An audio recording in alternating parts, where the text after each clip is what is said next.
Welcome back to Clean News MP. चलिए देखते हैं मध्य प्रदेश की 25 फटाफट बड़ी खबरों को। इससे पहले आप न्यूज को कहां से देख रहे हैं हमें कमेंट में जरूर बताएं। साथ ही वीडियो को लाइक करना बिल्कुल ना भूलें।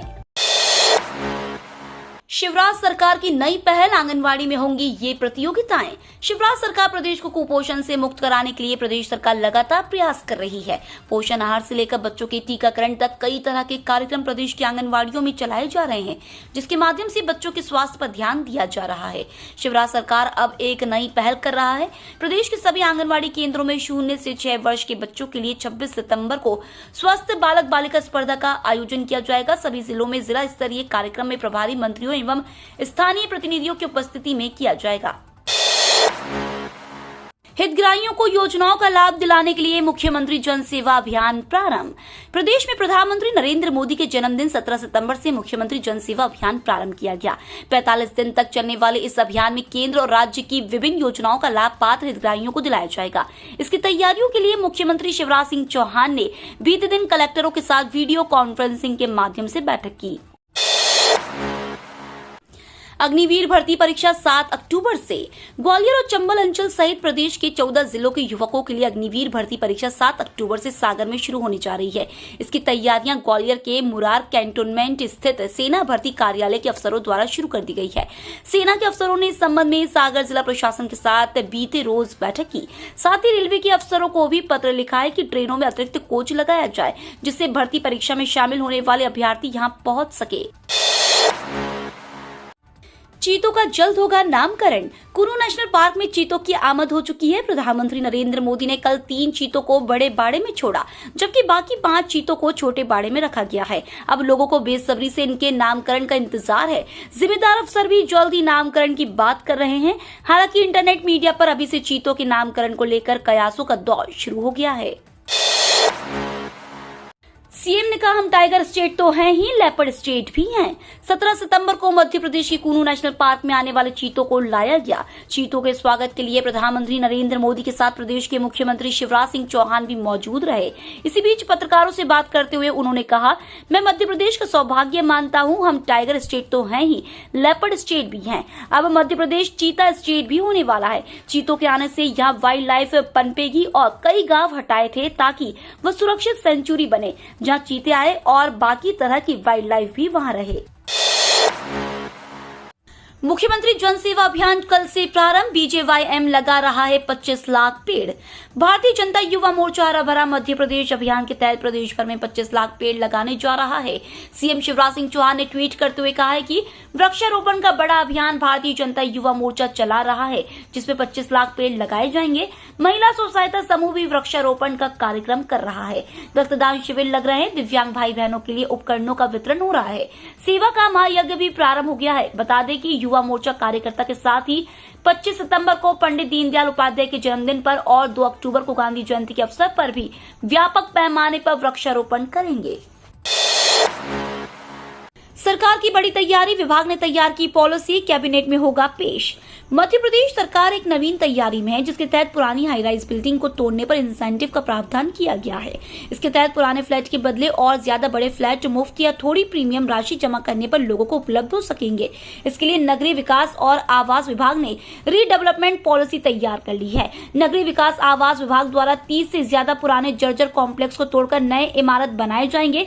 इसके लिए इंसेंटिव दिया जाएगा। यह इमारत वैसी इमारत होगी जिसे नगरीय निकाय द्वारा जर्जर घोषित किया गया है। सीएम तीर्थ दर्शन योजना के तहत 300 यात्रियों का जत्था देव दर्शन के लिए निकला। मध्य प्रदेश सरकार द्वारा बुजुर्गों के लिए चलाई जा रही मुख्यमंत्री तीर्थ दर्शन योजना के अंतर्गत कल भिंड से 300 तीर्थ यात्रियों को लेकर भिंड से अयोध्या और काशी के लिए रवाना हुई। तीर्थ यात्रियों को रवाना करने के लिए भिंड प्रशासन के अलावा जनप्रतिनिधि भी मौजूद थे। उन्होंने तीर्थ यात्रियों को माला पहनाकर रवाना किया। कांग्रेस की अहम बैठक में प्रस्ताव पास। राजधानी भोपाल में शनिवार को कांग्रेस के संगठन चुनाव को लेकर अहम बैठक हुई। इस बैठक में मध्य प्रदेश कांग्रेस के प्रदेश प्रभारी जेपी अग्रवाल, कांग्रेस निर्वाचन अधिकारी रामचंद्र खूंटिया, पीसीसी चीफ कमलनाथ, नेता प्रतिपक्ष डॉक्टर गोविंद सिंह सहित कांग्रेस के तमाम आला नेता शामिल हुए। वहीं बैठक में प्रदेश भर से 800 डेलीगेट संगठन चुनाव के लिए पहुंचे। बैठक में कांग्रेस के प्रदेश प्रभारी जेपी अग्रवाल ने कहा, हमें जिंदा कांग्रेस चाहिए। अगर कोई फेसबुक व्हाट्सएप पर 4 लोगों के साथ फोटो भेज देंगे तो ये नहीं चलेगा, जमीन पर काम करना पड़ेगा। सरकार ने घटा दिया तेल पर टैक्स, दाम हुए कम। देश में पेट्रोल डीजल की कीमतें काफी वक्त से स्थिर बनी हुई है, उसमें किसी भी प्रकार का कोई बदलाव नहीं किया गया है। पिछले कई महीनों से पेट्रोल और डीजल के दाम ना तो बढ़े और ना ही घटे हैं। हालांकि दूसरी तरफ अंतर्राष्ट्रीय स्तर पर कच्चे तेल के दामों में गिरावट देखी गई है। इस बीच सरकार ने अंतर्राष्ट्रीय दरों में कमी के साथ देश में उत्पादित कच्चे तेल पर अप्रत्याशित लाभ कर में कटौती की है। साथ ही डीजल और विमान ईंधन के निर्यात पर लगने वाला शुल्क भी कम किया गया है। मध्य प्रदेश की करीब प्रतिशत खदानों में आवंटित क्षेत्र से ज्यादा में खनिज की खुदाई। प्रदेश भर में खनन कारोबार में कई बड़ी गड़बड़ियां उजागर हुई हैं। 2018-19 में 13 जिलों में आवंटित 1812 पट्टों में से 175 यानी 10% पट्टों में सीमा से बाहर उत्खनन किया गया। इसके अलावा पर्यावरणीय स्वीकृति के साथ यह शर्त भी रहती है कि खदान का पट्टा लेने वाले को आसपास पौधे लगाकर 5 साल तक संरक्षण करना होगा। इन 1812 खदानों में से 547 यानी 30% ने एक भी पौधा नहीं लगाया। इनसे 25 करोड़ 31 लाख जुर्माना वसूला जाना है। सोनिया गांधी मनोनीत करेंगी प्रदेश कांग्रेस अध्यक्ष। मध्य प्रदेश कांग्रेस के अध्यक्ष, कार्यकारिणी पदाधिकारी, चुनाव समिति और अखिल भारतीय कांग्रेस कमेटी के सदस्य पार्टी अध्यक्ष सोनिया गांधी मनोनीत करेंगी। इसके लिए प्रदेश कांग्रेस प्रतिनिधियों की हुई बैठक में प्रस्ताव पारित किया गया है। नेता प्रतिपक्ष डॉक्टर गोविंद सिंह ने पार्टी अध्यक्ष को अधिकृत करने का प्रस्ताव रखा, जिसका समर्थन पूर्व प्रदेश कांग्रेस अध्यक्ष अरुण यादव ने किया। मध्य प्रदेश चुनाव प्राधिकरण के अध्यक्ष आरसी गुंटिया ने प्रतिनिधियों से प्रस्ताव के पक्ष विपक्ष में हाथ उठवाए। सभी ने दोनों हाथ उठाकर सर्वसम्मति जताकर प्रस्ताव पारित किया। शेरपुर में पीएम मोदी ने कहा, हमने अतीत में की गई गलतियों को सुधारा। प्रधानमंत्री नरेंद्र मोदी ने अपने जन्मदिन के अवसर पर देश को चीता युग की वापसी का उपहार दिया है। शेरपुर के कूनू अभ्यारण्य में चीतों को बाड़ में छोड़ने के बाद प्रधानमंत्री मोदी ने अपने संदेश में कहा कि हमने अतीत में की गई गलतियों को सुधारा है। हमने पूरी दुनिया को संदेश दिया है कि हम पर्यावरण के साथ विकास भी कर सकते हैं। हम 5वीं अर्थव्यवस्था भी बने हैं और पर्यावरण संरक्षण भी कर रहे हैं। पीएम मोदी ने लॉन्च की नेशनल लॉजिस्टिक पॉलिसी। प्रधानमंत्री नरेंद्र मोदी ने शनिवार की शाम राष्ट्रीय रसद नीति का शुभारंभ किया। इस मौके पर केंद्रीय वाणिज्य और उद्योग मंत्री पीयूष गोयल, केंद्रीय सड़क परिवहन और राजमार्ग मंत्री नितिन गडकरी भी मौजूद रहे। इस मौके पर पीएम मोदी ने कहा कि नेशनल लॉजिस्टिक्स पॉलिसी को सबसे ज्यादा सपोर्ट अगर किसी से मिलने वाला है तो वो है प्रधानमंत्री गति शक्ति नेशनल मास्टर प्लान। मुझे खुशी है कि आज देश के सभी राज्य और केंद्र शासित इकाइयां इससे जुड़ चुके हैं और लगभग सभी विभाग एक साथ काम करना शुरू कर चुके हैं। दशहरा से पहले सरकारी कर्मचारियों की मनेगी दिवाली। केंद्र सरकार ने महंगाई भत्ता बढ़ाने के प्रस्ताव को हरी झंडी दे दी है। रिपोर्ट्स के अनुसार मोदी सरकार ने 4% डीए बढ़ाने के प्रस्ताव को मंजूरी दी है। हालांकि इसकी आधिकारिक घोषणा नहीं हुई है। सरकार की तरफ से महंगाई भत्ता बढ़ाने का ऐलान नवरात्रि के समय हो सकता है। 1 जुलाई 2022 से बढ़ा हुआ डीए लागू होगा। ऐसे में सरकारी कर्मचारियों को त्योहारों में बढ़ी हुई सैलरी मिलना तय है। केंद्र सरकार के महंगाई भत्ता में 4% की वृद्धि किए जाने के बाद कर्मचारियों का डीए 38% हो जाएगा। नाबार्ड कर रहा है 170 पदों पर भर्ती, ऑनलाइन आवेदन प्रक्रिया शुरू। National bank for agriculture and rural development ने डेवलपमेंट असिस्टेंट और डेवलपमेंट असिस्टेंट के पदों पर भर्ती के लिए ऑनलाइन आवेदन प्रक्रिया शुरू कर दी है। इच्छुक उम्मीदवार अब आधिकारिक वेबसाइट nabaard.org पर रिक्तियों के लिए आवेदन कर सकते हैं। रिक्तियों के लिए आवेदन करने की अंतिम तिथि 10 अक्टूबर 2022 है। नाबार्ड भर्ती अभियान कुल 170 रिक्तियों को भरने के लिए आयोजित किया जा रहा है। 1 अक्टूबर से ऑनलाइन पेमेंट के दौरान मिलेगा ये ऑप्शन। 1 अक्टूबर से ऑनलाइन पेमेंट के दौरान आपको पेमेंट करते समय टोकनाइजेशन का ऑप्शन मिलेगा, जिसके चलते आप धोखाधड़ी से बच सकते हैं। आरबीआई ने कार्ड टोकनाइजेशन का विकल्प पेश किया है। टोकनाइजेशन के बाद कार्ड के जरिए ट्रांजैक्शन के लिए एक टोकन जनरेट किया जाएगा। ये टोकन ग्राहक की जानकारी का खुलासा किए बिना पेमेंट करने की अनुमति देंगे। इसके बाद मर्चेंट आपकी कार्ड डिटेल सेव नहीं कर पाएंगे, क्योंकि आपने पहले ही अपने कार्ड के लिए टोकन तैयार कर लिया होगा। मर्चेंट के पास सिर्फ आपका तैयार किया टोकन जाएगा।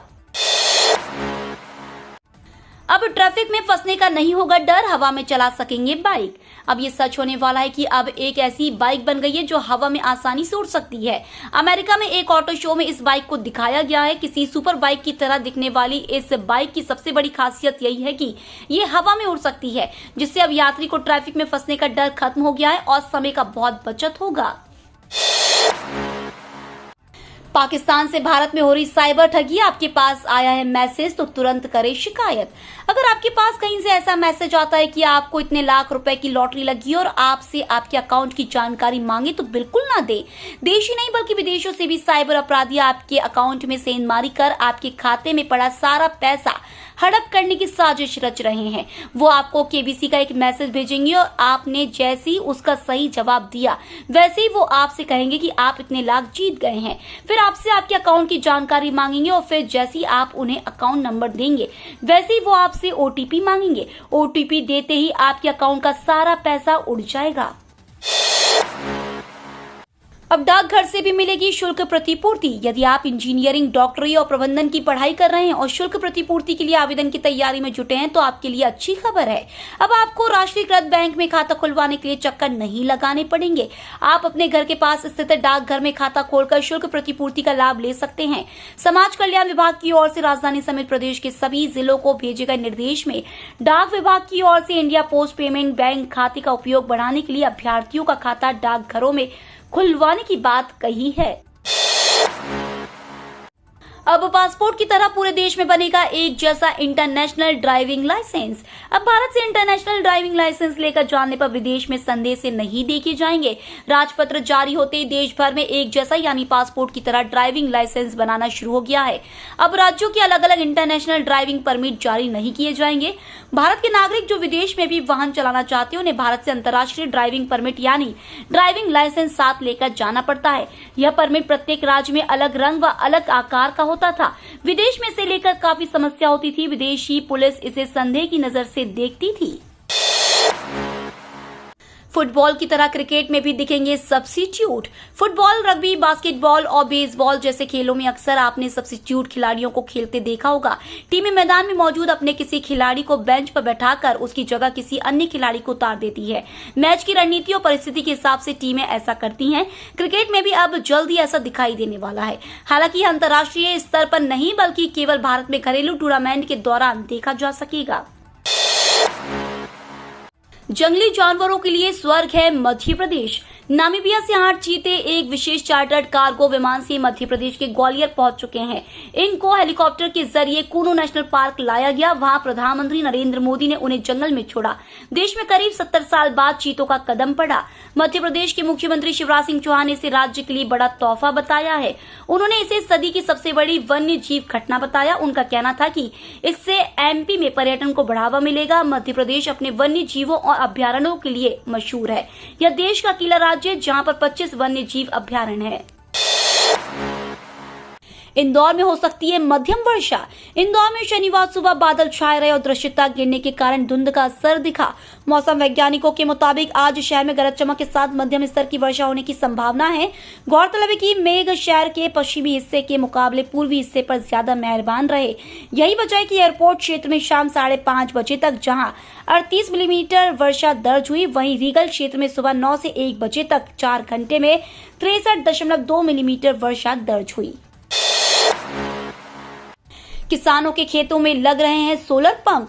देश में ऐसे किसानों की संख्या काफी अधिक है जो आज भी खेती की सिंचाई करने के लिए डीजल पर चलने वाले इंजनों का उपयोग करते हैं। ऐसे में खेतों की सिंचाई करने पर किसानों का काफी ज्यादा पैसा डीजल को खरीदने में खर्च हो जाता है। किसानों की इसी समस्या को देखते हुए मध्य प्रदेश सरकार एक बेहद ही महत्वाकांक्षी योजना चला रही है। इस स्कीम का नाम मुख्यमंत्री सोलर पंप योजना है। इस स्कीम का संचालन मध्य प्रदेश में किया जा रहा है। ऐसे में इसका फायदा केवल मध्य प्रदेश में रहने वाले किसान ही उठा सकते हैं। मुख्यमंत्री सोलर पंप योजना के अंतर्गत उन क्षेत्रों में रहने वाले किसानों को प्राथमिकता दी जा रही है जहां पर बिजली का विकास नहीं हुआ है। इस स्कीम के तहत किसानों को काफी अच्छी सब्सिडी पर राज्य सरकार द्वारा सोलर पंप मुहैया कराया जा रहा है। ये तो थी आज की 25 फटाफट बड़ी खबरें। अगर आपको न्यूज पसंद आई हो तो चैनल को सब्सक्राइब करना ना भूले। धन्यवाद।